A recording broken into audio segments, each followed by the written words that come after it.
Je m'appelle Lynne Grenier, je suis professeure au département de communication de l'Université de Montréal. Il concerne l'intérêt présumément nul qu'auraient les personnes plus âgées envers les technologies, et tout particulièrement tout ce qui relève de la nouveauté et de l'innovation.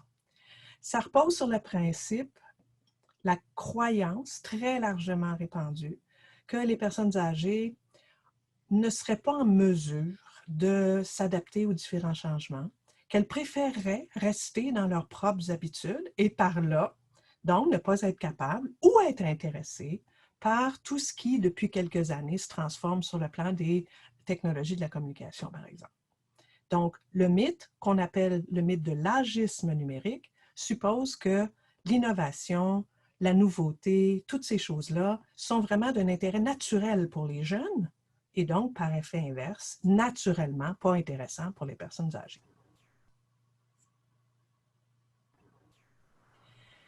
Le mythe en question mérite vraiment d'être interrogé parce qu'il repose sur des présomptions que des travaux récents par notre équipe, mais aussi par d'autres, nous permettent vraiment de remettre en question. Alors, je vous donne un exemple. L'une des choses qui est vraiment au cœur de ce mythe de l'agisme numérique, c'est donc, je vous le disais, le manque d'intérêt ou l'incapacité des gens à s'intéresser aux technologies numériques.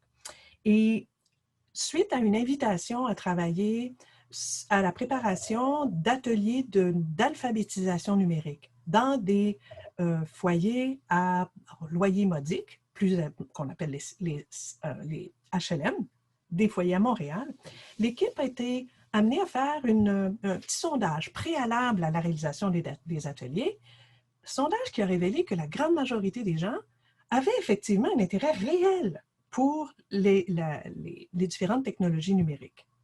Par ailleurs, leur intérêt ne se manifestait pas nécessairement ni par une pratique effective qui impliquait les usages de différentes technologies numériques, que ce soit le cellulaire, l'ordinateur ou autre, ni non plus nécessairement une volonté de faire un apprentissage réel de ces nouvelles technologies. Autrement dit, ce qu'on apprenait, c'est qu'elles ont l'intérêt, mais ça ne se manifeste pas nécessairement par des usages ou des apprentissages directs.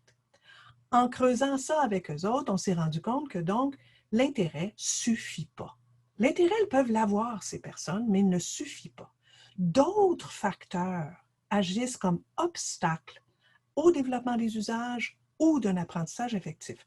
Ces différents obstacles-là, ils relèvent donc pas que de l'âge, mais en combinaison, tous ces facteurs, ils relèvent du niveau d'éducation, du revenu, de la classe, du niveau d'éducation, tout particulièrement.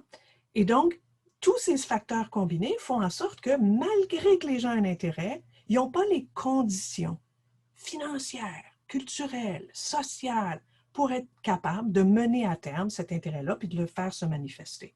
Donc, même en dépit de l'existence d'un intérêt qu'on voit très réel, donc déjà a priori l'existence du mythe est remise en question, en le déboulonnant, ça permet de montrer comment ce n'est pas qu'un enjeu d'âge ou de vieillissement. C'est vraiment tout un ensemble d'autres facteurs qui contribuent à ça. Donc, réfléchir de manière critique et déboulonner ce mythe, c'est peut-être remettre en question, aider à remettre en question ces différents stéréotypes-là aussi.